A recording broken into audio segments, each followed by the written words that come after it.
अस्सलाम वालेकुम। 2 दिन पहले मैंने एक वीडियो अपलोड की थी कि आप स्पोर्ट ट्रेड में रहते हुए किस तरह से $10,000 अर्न कर सकते हैं। तो उसी के बीच में कुछ मुझे कमेंट्स ऐसे आए थे स्टूडेंट्स की तरफ से भी कि सर हम जब ट्रेड लेते हैं तो हमें ये पता नहीं चलता कि हम अपना प्रॉफिट कहाँ से बुक करें या हम अपना एसएल कहाँ पे सेट करें अगर हम फ्यूचर ट्रेड ले रहे हैं। और उसके बीच में ये भी कहा गया था कि क्या सिर्फ हम फ्यूचर ट्रेड में ऐसा यूज़ कर सकते हैं, स्पोर्ट में कर सकते हैं। तो सबसे पहले आपको मैं ये क्लियर कर दूं कि चाहे आप स्पोर्ट ट्रेड कर रहे हैं या आप कर रहे हैं फ्यूचर ट्रेड, एसएल आप दोनों में ही मस्ट यूज़ करें। उसका रीज़न ये होता है कि अगर आप ट्रेड में स्टक हो रहे हैं तो आप वहाँ से जल्दी निकल सकते हैं। स्पोर्ट में ये होता है कि अगर आपकी ट्रेड लॉस में चले भी गई है, उसका अल्टरनेटिव होता है कि आप डीसीए भी कर सकते हो या आप वहाँ पे सब्र भी कर सकते हो कि जैसे प्राइस ऊपर की तरफ आए तो मैं अपनी ट्रेड से बाहर निकल आऊँ। जबकि फ्यूचर के अंदर तो मस्ट है कि एसएल आपको लगाना ही पड़ता है। अगर आपकी ट्रेड ज़्यादा लॉस में चले जाए तो पानी को होकर उसको फिर आप क्लोज भी कर देते हो तो आपको ज़्यादा लॉस बर्दाश्त करना पड़ता है। अब यहाँ पे बात यह है कि हम अपना एसएल या हम अपना टीपी, हम अपना स्टॉप लॉस या हम अपना टेक प्रॉफिट कहाँ पे सेट करें। तो उसके लिए मैं आपको एक स्ट्रैटेजी बताता हूँ कि मार्केट के अंदर एक टूल यूज़ होता है जिसको हम बोलते हैं EMA, जिसकी फुल फॉर्म बनती है एक्सपोनेंशियल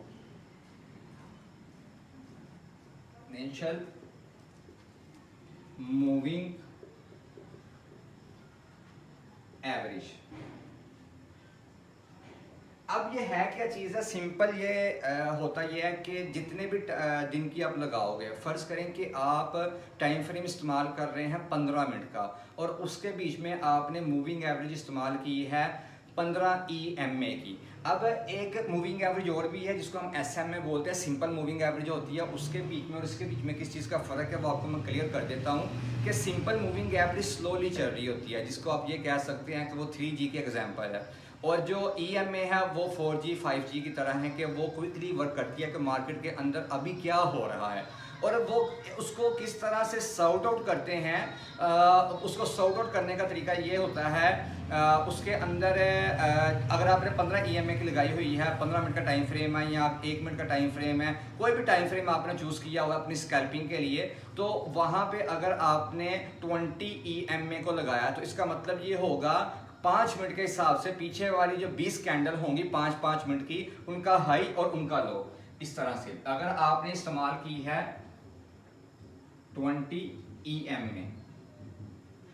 एक्सपोनेंशियल मूविंग एवरेज जो आपने लिया है, आपने 5 मिनट का टाइम फ्रेम चूज किया स्कैल्पिंग के लिए, तो उसमें क्या होगा कि 5 मिनट के हिसाब से जो पीछे वाली 20 कैंडल होंगी, उसके जो पीछे वाली 20 कैंडल होंगी उनका हाई और उनका लो, यहां पे फर्ज करें कि ऐसे एक कैंडल ओपन हुई है, ये उसकी वीक लगी है, ये उसकी वीक लगी है, और वो क्या करेगा जहां से उसकी ओपनिंग हुई है, जहां पे उसकी क्लोजिंग हुई है या जहां से वो ओपन हुआ है और नीचे की तरफ आके वो क्लोज हुआ है इस तरफ, तो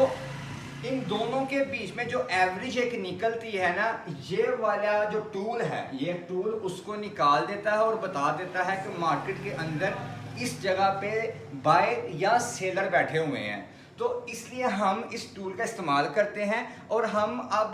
अपना एसएल सेट करने के लिए कौन सी हमारे लिए बेस्ट मूविंग एवरेज रहेगी कि जिसका हम इस्तेमाल करके स्कैल्पिंग के अंदर अच्छा प्रॉफिट ले सकते हैं कि कम से कम चांस हो हमारे एसएल के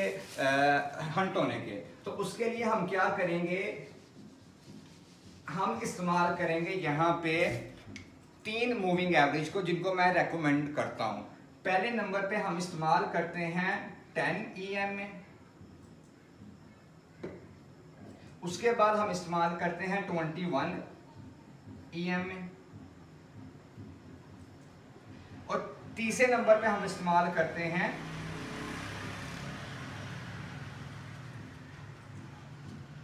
50 EMA।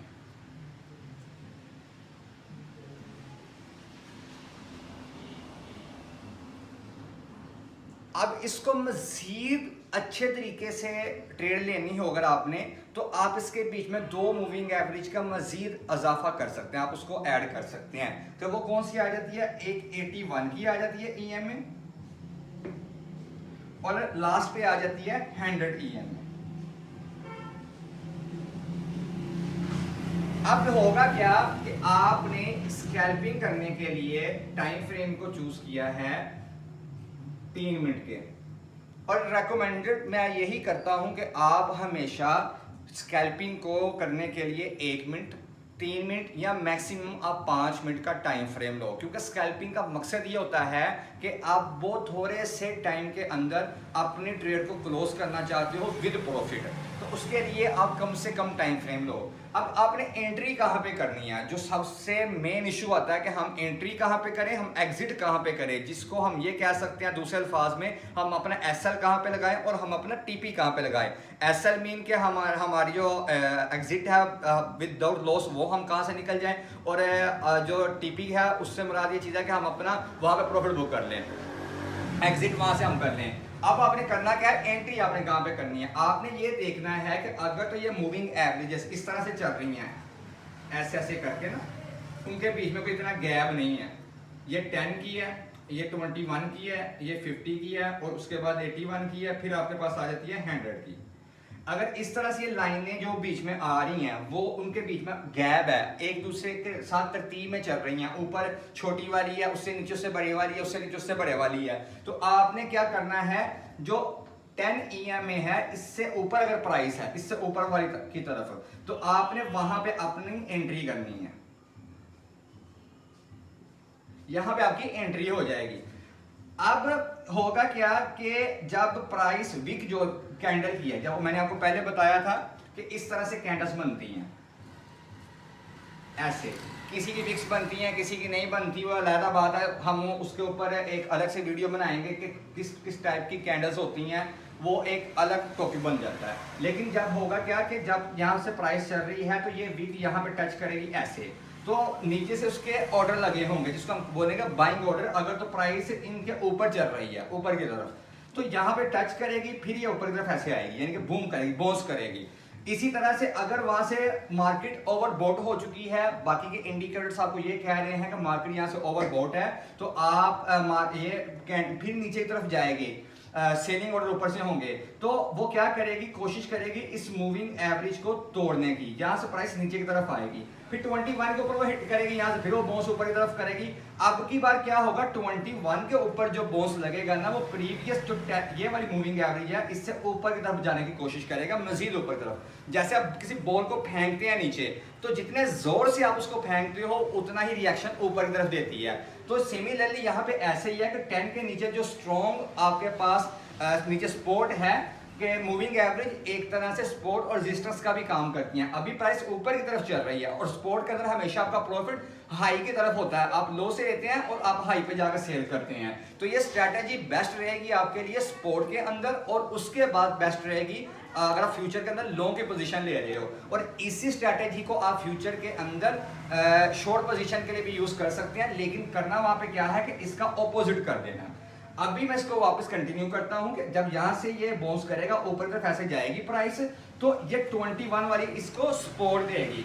तो होगा क्या कि उससे नीचे फिर ये वाली बड़ी आ जाएगी, फिर अब की बार वो कोशिश करेगा कि नीचे की तरफ ऐसे आने की। अब आपने करना क्या, क्योंकि आप स्कैल्पिंग कर रहे हो,